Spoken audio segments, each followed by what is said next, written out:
ሰላም ጤና ይስጥልን የተከበራችሁና የተወደዳችሁ በዓለም ዙሪያ የምትገኙ የጣና ቴሌቪዥን ቤተሰቦች እንደምንዋላችሁ አክብሮታዊ ሰላምታችን በያላችሁበት የምድር ዳርቻው ሊድረሳችሁ እያልን የጥቅምት 30 ቀን 2018 ዓ.ም የጣና ቴሌቪዥን ዜናችንን ይዘንላችሁ ቀርበናል። እስከ መጨረሻው አብራችሁን በመቆየት እንድትከታተሉን በአክብሮት እየጋበዝን የሰዓቱን ዜናዎች ርዕሶቹን አስቀድመን እናስደምጣችኋለን። ለከበባ ጎንደር የገባው የብልጽግና ሰራዊት በጀግኖቹ ክንድ ተመቶ ተመልሷል። ዲሽቃ ተኳሹን ጨምሮ በርካታ ኃይሉን የተነጠቀው የብልጽግናው ሰራዊት ጋይንት ላይ የደረሰበትን ምት አስመልክቶ ያጠናቀርነውን ዝርዝር ዘገባ በቀዳሚነት እናስደምጣችኋለን። የብልጽግናው አገዛዝ በብድር የገዛው ዙ 23 በፋኖ ብርቱ ክንድ ወድሞበታል። ወዲህ ደግሞ የአማራ ብላቴናዎች የሚማሩበትን ትምህርት ቤት አውድሞ ቢሸሽም ፋኖ ህዝብን አስተባብሮ የፈረሰውን አዲሶ የወደመውን ተክቶታል። የፋኖን ሁለንተናዊ ድል አድራጊነት በዜናችን ተሰናድቷል። ዝርዝሩን ተሰሙታላችሁ። ፋኖ የብልጽግናውን ሰራዊት እያስኮበለለ የራሱን አቅም በሰው ኃይልን በመሳሪያም እያጎለበተ ነው።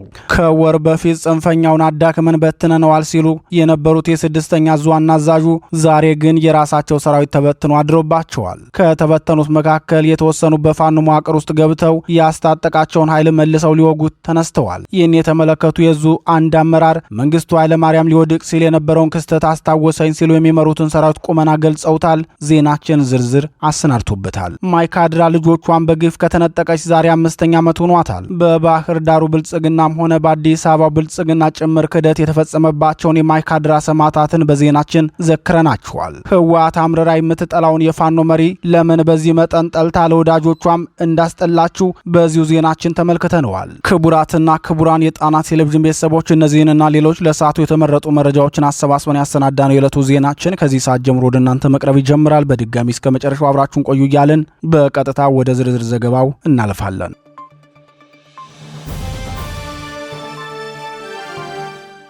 ከጠንካራ ምሽጎቹ አስለቀቀነዋል። ፋኖ የአማራ ፋኖ ህዝባዊ ድርጅት ጎንደር ጠቅላይ ግዛት እዝ 206ኛ ከፍ ያለው ደሴ ኮር ዛጎች ጎብጎብ ውሃ ምድርና ነገላ ላይ ትንቅንቅ በማድረግ ድል ተቀዳጅቷል። ከሌሊቱ 6 ሰዓት ጀምሮ ወደ ቀጠናው በማቅናት ከበባ ለማድረግ ሙከራ አድርጎ የነበረው የብልጽግናው ሰራዊት በፋኖ ተከታታይና ብርቱ ምት ከፍተኛ ኪሳራ አስተናግዷል። በዚህ ትንቅንቅ የብልጽግናው ሰራዊት ዲሽቃ ተኳሹ የተመታበት ሲሆን ምሽጎቹንም በፋኖ ምት ለቆ ወደ ኋላ ፈግፍጎ ዛጎች መናሪያ ገብቶ መደበቁን የጣና ቴሌቪዥን ምንጮች ገልጸዋል። የ206ኛ ከፍ ያለው ደሴ ኮር ቃል አቀባይ ክፍል የዕለቱን ተጋድሎ አስመልክቶ ባደረሰን መረጃ ጠላት በሁለት አቅጣጫ ነበር ለከበባ የተንቀሳቀሰው። አንደኛው ክፍል ከነፋስ መውጫ ተነስቶ ሳሊና ጎብጎብ አፋፍ መንደርን አቆራርጦ ሲመጣ፣ ሌላኛው የጠላት ኃይል ደግሞ ከክምር ድንጋይ በማንቀሳቀስ ወደ ዛጎች ከተማ ለመግባት በሌሊት ሲጓዝ ነበር ያደረው። ሆኖም እንደለመደው የኮሩ አባል ክፍለ ጦሮች በቅንጅት ከባድ ምት አሳርፈውበት ኪሳራ አድርሰውበታል ብሏል። ቃል አቀባይ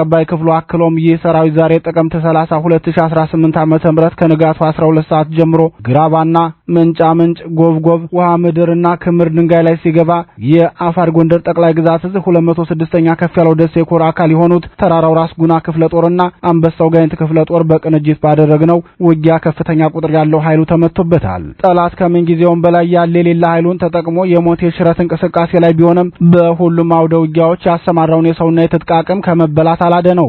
በሁሉም ቀጠና ከበባ ውስጥ ሆኖ እየተመታ ያለው የጠላት ኃይል ተጨማሪ ድጋፍ እንዲላክለት በመማጸን ላይ ነው ሲል የተጋድሎውን ዝርዝር መረጃ ተናግሯል። የአንበሳው ጋይንት ክፍለ ጦር ቃል አቀባይ አርበኛ ሻምበል ተስፋ በበኩሉ ጠላት ሁለት ምሽጎች ላይ ከፍተኛ ኃይሉን ይዞ ውጊያ ከፍቶ የነበረ ቢሆንም በተቀናጀ ውጊያ ሁለቱንም ምሽጎቹን አስለቅቀነዋል ብለዋል። በዚህም የብልጽግናው ሰራዊት ከሁለት ጠንካራ ምሽጎቹ ለቆ ወደ ዛጎች መናሪያ መግባቱን ቃል አቀባዩ አክሎ ተናግሯል። አርበኛ ሻምበል ተስፋ የዕለቱን ተጋድሎ አስመልክቶ ለጣና ቴሌቪዥን የሰጠው ማብራሪያ ተከታትለን እንመለስ። እናመሰግናለን። በአፋር ጎንደር ጠቅላይ ግዛት 206ኛ ኮር በአንበሳው ጋይንት ክፍለ ጦር ቃል አቀባይ ክፍል ነው። ትናንት 29 ለ30 ማለት ነው ከሌሊቱ 6 ሰዓት ጀምሮ ከላይ ጋይንት ወረዳ እና ከራስ ጉና በጌምድር ወረዳ የተቀናጀ የጠላት ኃይል ወደ ዛጎች ከተማ ለመግባት ሞክረዋል።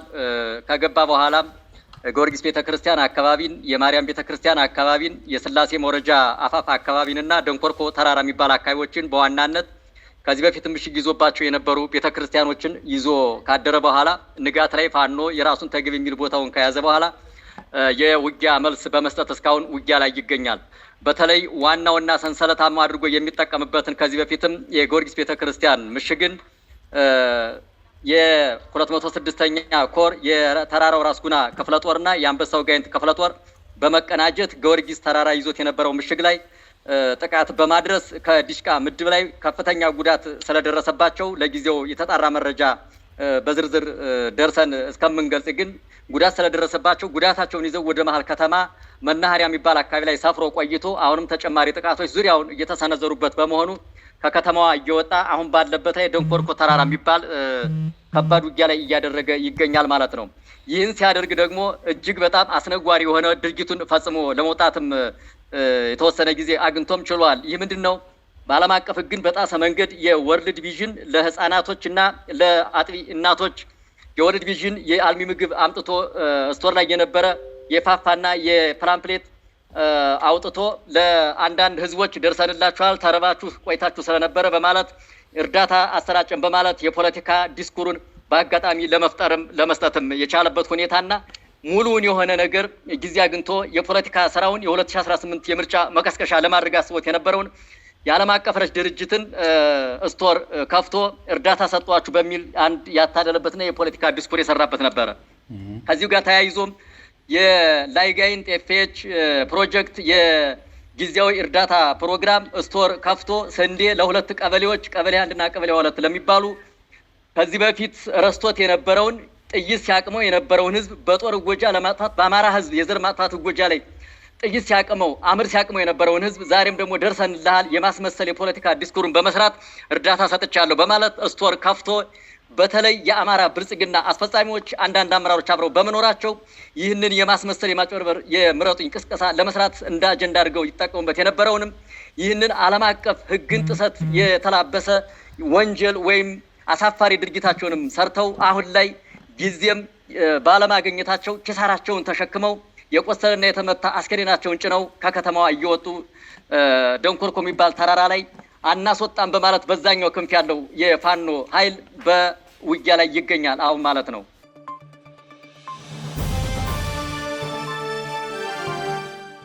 የብልጽግና ሰራዊት ዙ 23 ከጥቅም ውጭ ተደረገ። የአማራ ፋኖ ከያውደ ውጊያው የድል ተጋድሎ በተጓዳኝ ህዝባዊ ኃላፊነትን በመወጣት ታላቅ ስራ እየሰራ ይገኛል። ወሎ ላይ የብልጽግናውን ዙ 23 በውጊያ ሲያወድም፣ ጎጃም ላይ ደግሞ የህዝብ ትምህርት ቤቶችን በራሱ ወጪ ጠግኗል። የአማራ ፋኖ ወደ ትጥቅ ትግል የገባው በአማራ ህዝብ ላይ የተከፈተውን ሁሉን አቀፍ የዘር ማጥፋት ጦርነት በብልጽግናው አገዛዝ ስለተከፈተበት መሆኑ ይታወቃል። የህልውና አደጋ ላይ ያለውን የአማራን ህዝብ ህልውና ለማስጠበቅ ወደ ትግል የገባው የአማራ ፋኖ በደሙና በላቡ የአማራን ህዝብ አሁናዊ ጠላት እየተፋለመ ድል እያደረገ ሲሆን ከተጋድሎ በተጓዳኝ ደግሞ ህዝባዊ ስራዎችን በመስራት ማህበራዊና ኢኮኖሚያዊ ልማቶችን በማከናወንና ህዝባዊ ውይይቶችን በማድረግ ውጤታማ ጉዞ እያደረገ ይገኛል። የአማራ ፋኖ ብሔራዊ ኃይል አጼ ቴዎድሮስ 201ኛ ኮር ከ100 ሺህ ብር በላይ ከህዝቡ በማሰባሰብ የትምህርት ቤቶችን ጥገና ማካሄዱን የኮሩ ቃል አቀባይ ፋኖ ሀብታሙ የሱፍ ለጣና ቴሌቪዥን ተናግሯል። ፋኖ ሀብታሙ ስለ ፋኖ ተግባር ሲገልጽም የአማራ ህዝብ ጠላት የሆነው ብልጽግና በምስራቅ ጎጃም ዞን ጎንቻ ሲሶነሴ ወረዳ የገንቦሬ የመጀመሪያ ደረጃ ትምህርት ቤትን አቃጥሎ ሄዷል። ይህን ትምህርት ቤት አድሰን ለአገልግሎት ብቁ ለማድረግ ከህብረተሰቡ ጋር በመተባበር እድሳቱን ሰርተንለታል ብሏል። ትምህርት ቤቱን የብልጽግናው ሰራዊት ወታደራዊ ካምፕ አድርጎት መቆየቱን የገለጸው ፋኖ ሀብታሙ ትምህርት አስጀምራለሁ የሚለው በዚህ መንገድ ትምህርት ቤቶችን ካምፕ አድርጎ ነው። በመጨረሻም ትምህርት ቤቱን በማውደም ፋኖ አቃጠለው ብሎ ፖለቲካ ሊሰራ ነበር ያሰበው። ይህ ድርጊቱ ደግሞ የመጀመሪያው አለመሆኑንና ከዚህ በፊትም የጸረ አማራ ሰራዊት እግሩ የረገጣቸው ትምህርት ቤቶች በሙሉ ተዘርፈዋል፣ ተቃጥለዋል ሲል ተናግሯል። የብልጽግናው ሰራዊት ያወደማቸውን በጎንቻ ወረዳ የሚገኙ ከ20 በላይ ትምህርት ቤቶች ማህበረሰቡን በማስተባበርና ከ100 ሺህ ብር በላይ የሚስማር ወጪ ፋኖ በመሸፈን ጥገና ተደርጎላቸዋል። ጥገና የተደረገላቸው ትምህርት ቤቶችም ባርጃኖ፣ ድምድማ፣ ደብረገነት፣ ወለቴ፣ አውጃ፣ ሰላም አበበ፣ አራስማ፣ ኮሶዬ፣ እነባ የመጀመሪያ ደረጃ ትምህርት ቤቶችና የአውጃ ሁለተኛ ደረጃ ትምህርት ቤት ተጠቃሾች ናቸው። የብልጽግናው ሰራዊት በአማራ ክልል በርካታ ትምህርት ቤቶችን የጦር ካምፕ በማድረግና የድሮን ኢላማ አድርጎ በርካታ ጉዳት እንዳደረሰበት ጣና ቴሌቪዥን በተከታታይ መዘገባችን ይታወሳል። በሸዋ ጠቅላይ ግዛት እዝ በርካታ ትምህርት ቤቶች ጥገና ተደርጎላቸው የተማሪዎች ዩኒፎርም ተሰፍቶላቸውና መምህራንም ሙያዊ ክብራቸው ተጠብቆላቸው እንዲያስፈልጋቸው ትምህርት እየተሰጠባቸው ይገኛሉ። በጎንደርም በተመሳሳይ የጎንደር ጠቅላይ ግዛት እዝ እቴጌ ጣይቱ ክፍለ ጦር በመና መቀጧ ወረዳ በርካታ ትምህርት ቤቶችን በማደስ መማሪያ ግብዓቶችን በማሟላትና የትምህርቱን ዘርፍ ተዋንያን አወያይቶ የደህንነት ዋስትና በመስጠት የህዝብ አገልግሎት ስራውን በተገቢው ሁኔታ እንደሰራ በተከታታይ መዘገባችን አይዘነጋም። ይህ በእንዲህ እንዳለ የአማራ ፋኖ ብሔራዊ ኃይል አጼ ምኒልክ እዝ ላስታ ጄኔራል አሳምነው ጽጌ ኮር ተከዜ ክፍለ ጦር ልዩ ዘመቻ ባደረገው ትንቅንቅ ልዩ ቦታው ቻይና ካምፕ ተብሎ በሚጠራው ቦታ ላይ የብልጽግናው ዙ 23 ከጥቅም ውጭ መደረጉን የዙ ቃል አቀባይ ክፍል አስታውቋል። በቦታው ከነበሩት የብልጽግናው ሰራዊት አባላት መካከል 4 ወዲያውኑ እርምጃ ሲወሰድባቸው 3ቱ ጉዳት ደርሶባቸዋል ብሏል። በዚሁ ተከዜ ክፍለ ጦር ስር የሚገኘው 5ኛ ሻለቃ ባደረገው ተጋድሎ ደግሞ ከድላንታ በኩል በግለሰብ አይሱዚ ይመጣ የነበረውን ጠላት ዢጣ ወንዝ ላይ በመጠበቅ 5ቱን እርምጃ ሲወሰድበት 9ኙን አቁስሏል። በዚህ የተናደደ የጠላት ኃይል የግለሰብ ባጃጅ አቃጥሎ ሄዷል በማለት የተጋድሎ ውሎውን ገልጿል።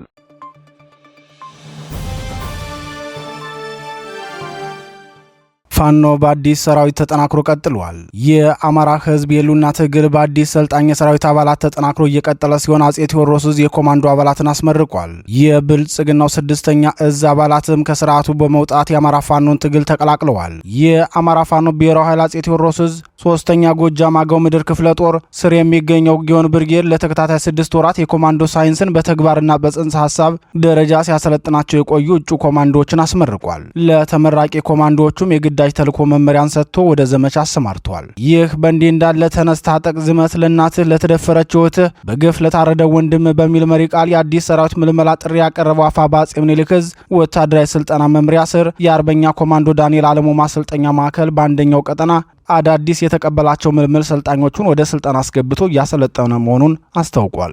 በጄኔራል አበባው ጥላውን የሚመራው የብልጽግናው 6ኛ እዝ እየፈረሰ ነው። በርካታ ኃይሉ በተደጋጋሚ ጊዜ ከግዳጅ ስምሪት ከካምፕና ከውጊያ ቀጠና እየጠፋ ያስቸገረው እዙ የተለያዩ ዘዴዎችን ተጠቅሞ የሰራዊት መክዳትን ለመከላከል ቢሞክርም ሊሳካለት አልቻለም። በ6ኛ እዝ ውስጥ የሚገኘው 601ኛ ኮር 52ኛ ክፍለ ጦር አንድ ሬጅመንት አባላት ከካምፕ ጠፍተው ፋኖን ተቀላቅለዋል። ቆይ ከተማ ከሚገኘው የብልጽግናው ሰራዊት ወታደራዊ ካምፕ የጠፉት የብልጽግናው ሰራዊት አባላት የአጼ ቴዎድሮስ እዝ 206ኛ ኮር 24ኛ ክፍለ ጦር ደባይ ጮቄ ሻለቃን መቀላቀላቸውን ለጣና ቴሌቪዥን የደረሰው መረጃ ያመለክታል። የብልጽግናው አገዛዝ በጭካኔ ወጣቶችን ከየቦታው እያፈሰ ወደ ወታደራዊ ማሰልጠኛ ቢያስገባም በግዳጅ ወደ ውትድርና የገቡት ወጣቶች ባገኙት አጋጣሚ ሁሉ እየጠፉበት ነው። ይህን ክስተት የታዘቡ አንድ ያገዛዙ ከፍተኛ ወታደራዊ አዛዥ የኮሎኔል መንግስቱን የፍጻሜ ወቅት ንግግር ነው የሚያስታውሰኝ ሲሉ ራሳቸው የሚያገለግሉትን ስርዓት ከወደቀ 34 ዓመት ካለፈው የደርግ መንግስት ጋር አመሳስለውታል። በጥይትና በዱላ በስንት ጩኸትና ሁካታ ለቅሶ አይደለም እንደ የሚወጣው ሰው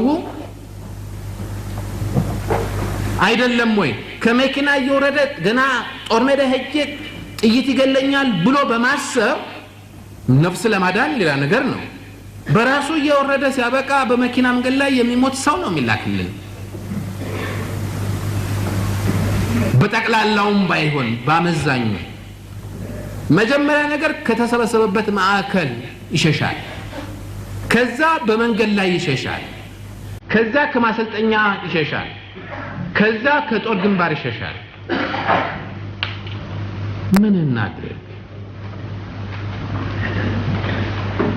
እንዴት እናድርግ? የደርግ መንግስት የውድቀቱ ዋዜማ ላይ በነበረበት ወቅት ኮሎኔል መንግስቱ ኃይለማርያም በዱላና በስንት ጩኸት የሚነሳ ህዝብ ነው እየወጣ ያለው፣ በሙሉም ባይሆን በአመዛኙ የሚመጣልን ወጣት ገና ለገና ጦር ሜዳ ሄጄ ሞታለሁ ብሎ በመፍራት ከማዕከል ይሸሻል፣ በመንገድ ላይ ይጠፋል፣ በማሰልጠኛ ማዕከል ይጠፋል፣ ከዚያም በውጊያ ላይ ይጠፋል። ምን እናድርግ ሲሉ መልሰው ራሳቸውን ሲጠይቁ ይሰማሉ። የብልጽግናው አገዛዝም የገጠመው ተመሳሳይ ጣፈንታ ነው። ታዳጊ ወጣቶችን በማፈን በአማራ ክልል ምዕራብ ጎጃም ዞን ብር ሸለቆና በድሬዳዋ ሁርሶ ወታደራዊ ማሰልጠኛ ማዕከላት አጭር ጊዜ የሚቆይ ስልጠና በመስጠት ወደ ግዳጅ ይልካቸዋል። ተመርቀው ትጥቅ በተሸከሙ በሁለት ሳምንት ልዩነት ከነሙሉ ትጥቃቸው ፋኖን እየተቀላቀሉ ነው። ስርዓቱን ከድተው ትግሉን የተቀላቀሉት የሰራዊቱ አባላት በጉዳዩ ዙሪያ ሲናገሩ በሚልሻ ታፍነው ወደ ማሰልጠኛ ካምፕ የተወሰዱ መሆኑን በማውሳት በፋኖ የሰራዊት አባላትና አመራሮች በተደረገላቸው ድጋፍ የጠላትን ምሽግ ጥሰው በመውጣት የአማራን ሕዝብ ትግል መቀላቀላቸው እንዳስደሰታቸው ተናግረዋል።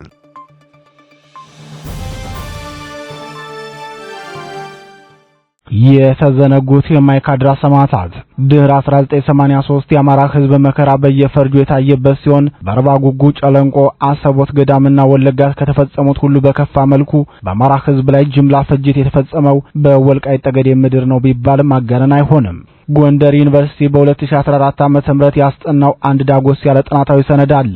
የጥናት ቡድኑ መሪ የአሁኑ የአማራ ፋኖ ጎንደር ጠቅላይ ግዛት እዝና የአፋሪ ፖለቲካ ዘርፍ መሪው አርበኛ ጌታ አስራደ እንደነበርም አይዘነጋም። በዚያ ጥናታዊ መጽሐፍ ከተገለጹ ህልቆ መሳፍርት የአማራ ሰቆቃዎች መካከል አብዛኞቹ የተፈጸሙት ከደርግ ውድቀት በፊት ጀምሮ ህወሓት ቀጠናዎቹን በተቆጣጠረበት ጊዜ አንስቶ እንደነበር ይገለጻል። በተለይም ወንዶቹን እየለዩ መግደል፣ ሴቶችን መድፈር፣ ባዶ ስድስት እየተባለ በሚጠራው ማሰቃያ ቤት አስገብቶ ማሰር፣ መግረፍና ስቅይት መፈጸም የህወሓት ታጣቂዎች ዋና ተግባር ነበር። ድርጊቱንም የዘር ማጥፋት ሊባል የሚያስችሉ ሁሉንም መመዘኛዎች ያሟላ መሆኑን በፕሮፌሰር ጌታ አስራደ መሪነት የተሰራው ጥናታዊ ጽሑፍ ይገልጸዋል። ከፍጥረተ አዳም ጀምሮ ምድር ላይ የተፈጸሙ የጭካኔ ተግባራትን በማስተናገድ ቀዳሚ ከሆኑት አይሁዳውያንና የኮንጎ ህዝብ ጋር የሚስተካከል ከፍተኛ ግፍ በህወሓት የተፈጸመበት የአማራ ህዝብ ነው። ይህንም የደረሰውን ጉዳት በሚገባ ስንመረምረው የምናገኘው እውነታ ነው። የህወሓት መሪዎች ገና ከጸረ ደርግ ትግሉ ጀምሮ እስከ ስልጣን ዘመናቸው መገባደጃ ድረስ ከወልቃይት የምንፈልገው ሴቶቹንና መሬቱን ብቻ ነው ከሚለው የዘር ማጥፋት ቅስቀሳቸው ጀምሮ ግልጽ ግድያ በመፈጸም በአማራ ህዝብ ላይ ያደረሱት እልቂት ንጉስ ሊዮፖልድ በኮንጎ ህዝብ ላይ ከፈጸመው ቢስተካከል እንጂ የሚያንስ እንዳልሆነ የግፍ ሰለባዎች ምስክርነት ያረጋግጣል። ማንም ህሊና ያለው ሁሉ ጉዳዩን በንጹህ ህሊና ቢመረምረው ህወሓት በወልቃይት ጠገዴ፣ ጠለምትና ራያ ህዝብ ላይ የፈጸማቸው ግፎች የጀርመኑ ሂትለር አይሁድን ካጠፋበት ወንጀሉ የሚቀራረብ ሆኖ ያገኘዋል። ይህ ቡድን ከስልጣን ዘመኑ መጠናቀቅ በኋላ ተመልሶ 4 ኪሎን ለመቆጣጠር ባደረገው ጦርነት በደረሰበት ሽንፈት የተነሳ ማይካድራ ላይ ከባዱን ወንጀል ፈጽሞ የሸሸው በ2013 ዓ.ም ጥቅምት 30 ቀን ነበር። የማይካድራ ግፏን 5ኛ ዓመት መታሰቢያ በአማራ ክልል ወልቃይት ጠገዴ ሰቲት ሁመራ ዞን ታስቦ የዋለ ቢሆንም በሌሎች አማራ ክልል ከተሞችም ሆነ በፌዴራል ከተማው በኩል በዝምታ ታልፏል። በተለይም በክልል ዋና ከተማ ባህር ዳር ጉዳይ በዝምታ መታለፉ የክልሉ ርዕሰ መስተዳድርን ጨምሮ አፈ ጉባኤውንና የጠቅላይ ፍርድ ቤት ፕሬዝዳንቱን ኃላፊነት የመወጣት ድክመት ያሳያል ሲሉ ታዛቢዎች ይናገራሉ። በተለይም ይላሉ አስተያየት ሰጪዎች ህወሓት ፋኖን ተጠቅሞ ወረራ ሊፈጽምብኝ ነው እያለ የፋኖን ስም ሲያጠፋ የሚውለው የባዲን ከፍተኛ መዋቅር ህወሓት ማይካድራ ላይ የፈጸመውን ጅምላ ግድያ ዘክሮት አለመዋሉ በተጎጂዎችና በቤተሰቦቻቸው ላይ መሳለቅ ነው ብለዋል። ከዚህ ባለፈው ከቀናት በፊት ብልጽግና በራሱ ቸልተኝነት ከጀርባ ያስመታውን ሰሜን ዕዝን ሲዘክር ያ ነፍሰ በላ ቡድን በአንድ ሌሊት ከ1560 በላይ ንጹሃንን በአሰቃቂ ሁኔታ ገድሎ የሄደበትን ወንጀል አስቦት ለመዋል አልሞከረም። ይህ የሚያሳየው ደግሞ በአማራ ህዝብ ጥላቻ ላይ ብልጽግና ከህወሓት ጋር የማይለያይ አቋም ያለው መሆኑን ነው ሲሉ ተንታኞች ይናገራሉ። የማይካድራ ሰማዕታት ደማቸው አልተካሰም፣ ፍትህ አልተሰጣቸውም። ገዳዩ ቡድን በህግም ሆነ በሌላ መንገድ ተጠያቂ ከመደረግ ይልቅ ጭራሽ ወደ ሱዳን ተሻግሮ ራሱን ሲያደራጅ፣ ሲያስታጥቅና ለዳግም ጭፍጨፋ ትንኮሳ ሲያደርግ ይታያል። የግድያው ዋናው ፈጣሪ ህወሓት በድጋሚ ወልቃይት ጠገዴ፣ ጠለምትና ራያን ለመውረር አሁንም ጦሩን እያዘጋጀና ትንኮሳ እያደረገ ይገኛል። በዚህ ጉዳይ አስተያየታቸውን ለጣና ቴሌቪዥን የሰጡ የፖለቲካ ተንታኝ ማይካድራ ህወሓት በአማራ ህዝብ ላይ ያለውን ጥላቻ የመጨረሻ ጥግ ያሳየበት ተግባር ነው። በኢትዮጵያ ህግ ቢኖር ኑሮ የህወሓት ህልውና በዚያን ጊዜ ነበር ማብቃት የነበረበትና በጥፋቱ ልክ ተገቢውን ቅጣት ሊሰጠው የሚገባው ሲሉ ይናገራሉ። ተንታኙ ይቀጥሉና የግድያው አፈጻጸምና መጠንን ስንመለከት ጊዜ ቢያገኙ ኑሮ በሩዋንዳ የሆነውን ነበር በአማራ ህዝብ ላይ ሊፈጽሙ የሚችሉት። ይህ ግልጽ የዘር ማጥፋት ወንጀል ነው። የዘር ማጥፋት ወንጀል የፈጸመን ቡድን በድርድር ስም ህልውናውን በመመለስና ወንጀሉን በማረሳሳት የፌዴራል መንግስቱ የተጫወተው ሚና በግፏን ላይ ሁለተኛ ሞት ነው የፈጸመባቸው። ያ ስህተቱ አልበቃው ብሎ አሁንም ድረስ እንደገና ጥቃቱ እንዲፈጸምባቸው የሚፈልግ በሚመስል መልኩ ለህወሓት ስልታዊ ድጋፍ እየሰጠ ነው። የአካባቢ ለ5 ዓመታት ያለ በጀት እንዲቆይ የተደረገውም ሆነ የተፈጸመው ወንጀል በሚገባው መጠን እንዳይነገር የተደረገበት መንገድ የድርጊቱን አፈጻጸም በጥንቃቄ እንዲታይ ያደርገዋል። በተለይም ከማይካድራ ግፏን ጅምላ ግድያ በኋላ ክልሉን የመሩ ሶስቱም ርዕሰ መስተዳደሮች በዚህ ጉዳይ የወሰዱት ቸልተኝነት ለአማራ ህዝብ የሚያመላክተው ፍንጭ አለ ብለዋል። ህወሓት የፈጸመውን ወንጀል በተደራጀ መልኩ በሰነድ አዘጋጅቶ ለህዝብ በማቅረብ በታሪክ ፊት ለፍርድ እንዲቀርብ ያደረገው የጎንደር ዩኒቨርሲቲ ጥናት ነው። ከዚህ ጥናት በስተቀር በገዢዎች በኩል ትኩረት ተሰጥቶት ግፉ እንዲሰነድም ሆነ ግፏን ፍትህ እንዲያገኙ የተደረገ ጥረት የለም። ህወሓትና ደጋፊዎቹ የጎንደር ዩኒቨርሲቲውን ጥናት በተለይም የጥናት ቡድኑን መሪ ፕሮፌሰር ጌታ አስራደ ላይ የተቀናጀ ዘመቻ የሚከፍቱበትም ይህንን ወንጀላቸውን በፍትህና በታሪክ ፊት እንዲፈረድባቸው አዘጋጅተው ስላቀረቡበት ነው። በማይካድራ አማራዎች ላይ ለተፈጸመው አሰቃቂ ግድያ ግን ይህ በቂ አይደለም። እንዳይደገም ለማድረግም ሆነ ግፉአኑ ፍትህ እንዲያገኙ አጥፊውን ኃይል ተከታትሎ ተገቢውን ቅጣት መቅጣት ተገቢ እንደሆነ የህግ ምሁራን ይናገራሉ።